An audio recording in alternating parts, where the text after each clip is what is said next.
What's going on, guys? Alright, so this video I'm going to show you how to replace a diff on your transfer case for the Evo 8 or 9. And now this particular one is for the Evo 9. I know the Evo 8 has a slightly different because it doesn't have the ACD like the Evo 9 does. But for the most part, it's just a step-by-step quick tutorial. It's not going to be very in-depth. This is basically showing you what I did to get started on it and to actually replace my diff. So first things first, you want to remove this. The best way to do it is actually get a threaded bolt and thread it inside there, and then get a slide hammer, pull it out. Once you do that, it'll probably take a couple of bangs, but for me, for the purpose of this video, I already took it out already, so it looks like it came out too easy. It's probably because I already did it already. We'll keep this in a safe spot. Now for this part, you're gonna have these bolts right here, and they're basically all over here. So you got 1, 2, 3, 4, 5, 6, 7. When you remove that, the case will be firm and seated. Mine's spinning freely right now because I already took the bolts out, but for you, it'll actually be locked into the case. So let me go and put the camera down and show you how to do it.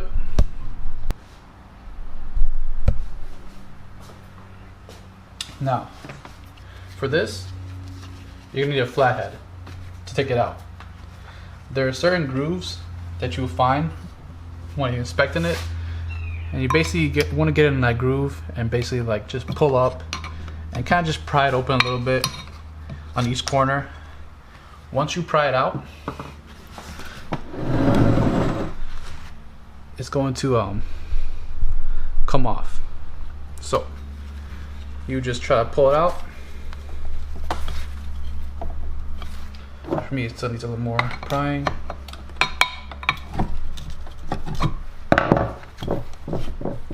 And there you go, it's off.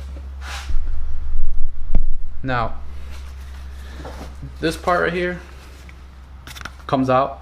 What I did, I took a slide hammer, sorry, not a slide hammer, a little mallet. I kind of just knocked it out. This one is not good, so, or you can use like a screwdriver, the back end of it, just pop it out.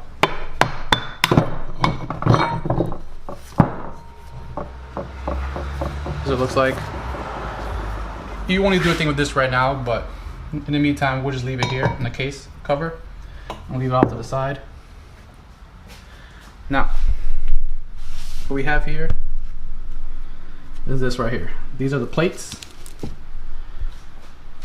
Now, similar process, what I did is actually took a flathead and got it to like the bottom corner of this and just try to pry it out little by little until all the corners are out. Like I said again, I already did this part already, so I'm just gonna pull it out and show you guys what it looks like.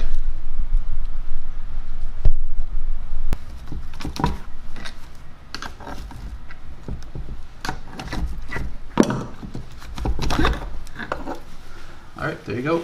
It's out. Set it down here. Now, here is where the line goes in for your ACD. This actually is a cover too. This part, pretty much similar process. What you do is get a flathead and kind of just pry it out all the corners around so it's basically loose, and then you can pop it off. So basically pry all the corners and it should come out. This plate, this piece, keep it together, don't lose it. That's what it looks like.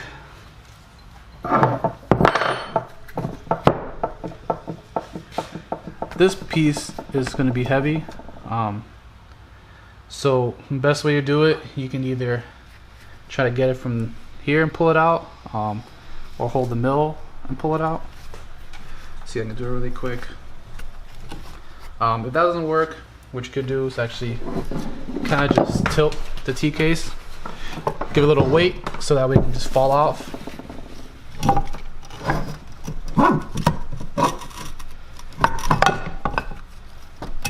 There you go.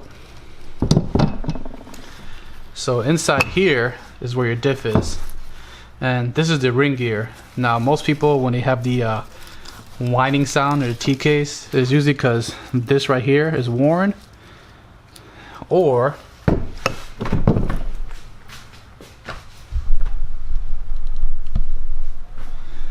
this pinion gear is actually worn, which will cause it to make a whining sound.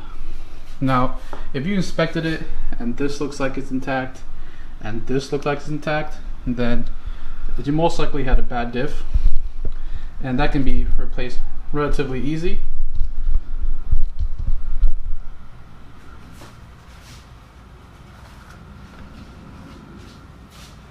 So first things first, what you want to do is remove this ring gear. Now it won't be as easy as that, but basically I got a little flathead and kind of did the same thing, prior on the corners until it came out. Now before you do that step though, you're gonna have bolts like this. Looks like this, and basically they're all around here, this top piece right here. I found the easiest way to do it is to get an impact gun, because they're pretty much tight on there. If you have somebody to help you out, definitely a plus, because it's really hard to come out, and when you use the impact gun, it's gonna actually shift like that. Now once you take all these bolts out, similar process, this will actually come off too, because the bolts is actually holding on the plates right here, as well as the ring gear. So basically you take this one out, and this should come off just by prying off a little bit. See how it's it's not even bolted on, and actually it's stuck on there. So let me go ahead and just take it out with a little pry with the flathead. You want to be very careful and delicate while you're doing this. I mean, this is really expensive parts, and you don't want to just be rough and rub. Be as delicate as you can, because we're talking about your T case and you don't want to have to rebuild it again. Now once the ring gear is out,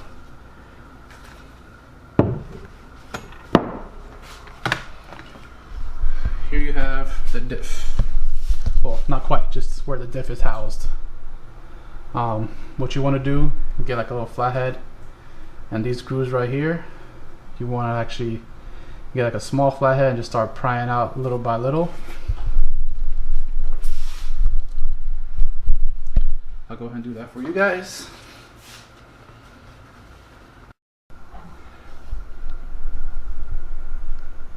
Alright, so like I said, get a very thin flathead, preferably like a computer one that's very, very thin, because you have to reach these grooves.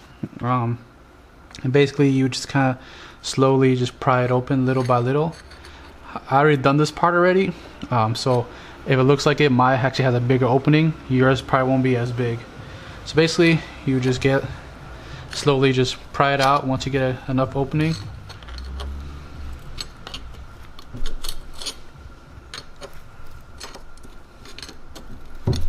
Like I said, whenever you're doing these type of things, you always want to be really careful and not too rough on it, because you could break something.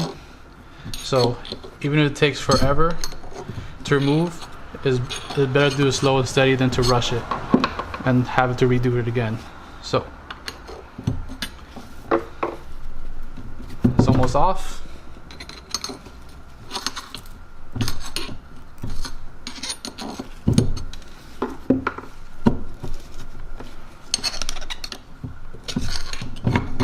There you go.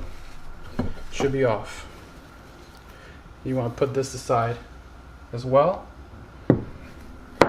Here is your diff.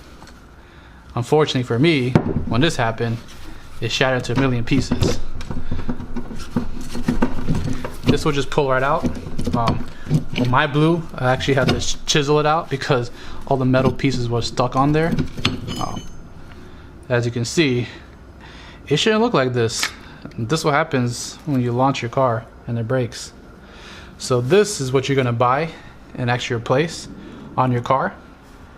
Now you can go with different brands. I know like Wave Track has one, as well as Quafe, or if you can go the cheap route and get an OEM one, that's probably the best one to do. And basically once you replace it, you just go ahead and slide it right back in, and there you go. Follow the same process as far as putting it back. You know, you'll seal this back in here, get an impact gun, put it back together, and then just start putting everything back together exactly how you took it off. Now, hope this helped. Like I said, it's not a professional job, but if you're in a hurry and you want to save some money on paying somebody to do this, it's a very scary process, but once you do it the first time and you've done it once enough, and you should be good. For me, I had this done in March on my car, and actually it's been several months now and no issues. It's driving just like it was brand new. Also, while you're at it, definitely just clean up inside any oils and just kind of clean it down, make it look nice and pretty before you put it back together. But yeah, that's it, guys. If you have any questions, let me know. I'll try to help you out as much as I can. Leave a comment below. Thanks.